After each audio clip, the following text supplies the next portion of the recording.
Salut Monsieur Valls, je vais pas t'appeler Manu parce que ce serait trop familier, puis visiblement toi et moi on vit pas dans le même monde. Il paraît que l'autre jour tu t'es pris une bonne torgnole dans la tronche, j'avoue que ça fait quand même plaisir à voir. Et là, toi et tes potes qui nous gouvernent, vous êtes en mode c'est intolérable, c'est de la violence. En même temps, tu récoltes quand même un petit peu ce que t'as semé. Parce que ce que vous nous faites, vous, à nous, tous les jours depuis la tête de l'État avec tes copains, tu trouves que c'est pacifique? C'est pas violent pour nous de voir des familles qui dorment dehors avec des gosses alors qu'il fait -5?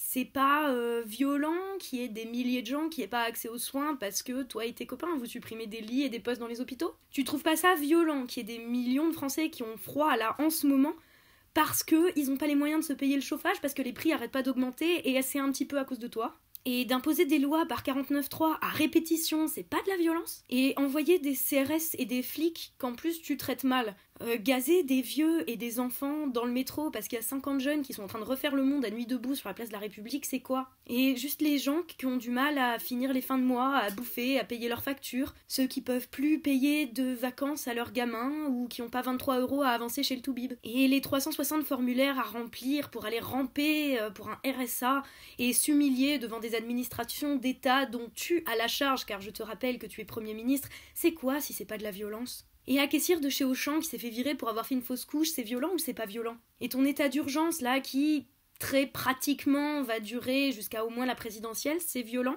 Alors ouais, il y a un gars qui t'a giflé, et il a d'ailleurs été traité avec beaucoup de violence par tes gardes du corps. Toi, tu récoltes juste ce que tu sèmes. Ouais, quand on joue les Geoffrey Baratheon et les gros psychopathes et qu'on impose une violence généralisée à tout le pays, faut pas s'étonner qu'il y ait des gens en colère qui réagissent violemment. C'est ta violence à toi qui appelle la violence des gens, pas les gens qui sont violents pour rien. Alors Monsieur Valls, j'espère que t'entendras ce message.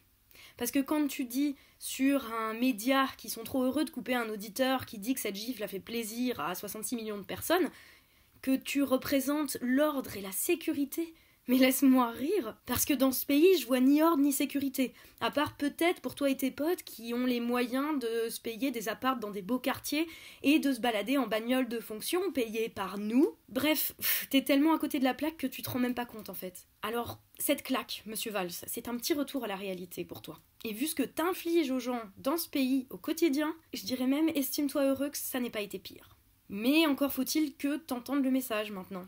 Et t'entendras sûrement pas. Parce que t'es comme les autres, vous vous écoutez parler, vous avez l'impression d'être tous les meilleurs là. Mais vous êtes rien. Monsieur Valls, toi, tu n'es rien. Tu ne fais que passer, en fait. Alors tu passes, mais tu fais du mal quand même. Et ce que tu t'es pris dans la figure l'autre jour, c'est rien en fait comparé au niveau de violence qu'on subit tous les jours à cause de toi. Alors, mec, revois tes priorités. T'es censé être un homme d'État et tu vas devoir assumer tes conneries. Limite, on t'en voudrait moins si t'admettais tes erreurs, que tu disais « Ok, j'ai merdé, désolé, pardon ». Mais même pas, tu te remets en question 3 minutes. Alors, si je peux me permettre un conseil qui vaut aussi pour tous tes copains au gouvernement, un minimum d'humilité devant les Français à qui vous infligez de la violence tous les jours, ce serait pas mal.